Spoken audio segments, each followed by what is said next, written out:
tape because the ground was so uneven that you could really twist your ankle, and obviously you can't have limping Thorin at the front of the so no, it was a challenge.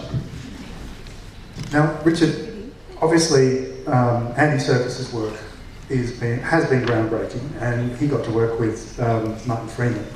But there's another character who I can imagine you wouldn't think would be working in a mocap situation, and it's the character played by Benedict Cumberbatch.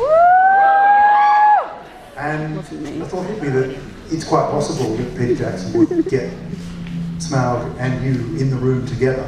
And I'm just wondering whether that's happened or whether you've actually talked about it. That's a real spoiler. I went into the motion capture studio because I wanted to see how Benedict worked. I'm a huge fan of his. So we did cross paths. I love the fact that they cast him because it means that the dragon has an incredible intellect and an incredible voice. I also think that they maybe are going to use certain aspects of his bone structure in the face of the dragon, but nobody knows yet. But I don't know if Thorin and Smaug ever come face to face. That's something I'll find out when we go back to do reshoots. I hope so. And finally, I'd like to, something that's been touched on with a few questions, but I think it's summed up in the fact that you worked at the appendices and you went back to the original material, and you were influenced by Tolkien, and many fans here were inspired by Tolkien, and now seeing it come to life is one thing.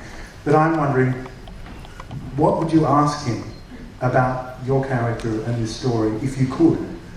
The one thing that I would want to know, and it's something that, again, I tried to fill in my little biography, was who was the love of his life.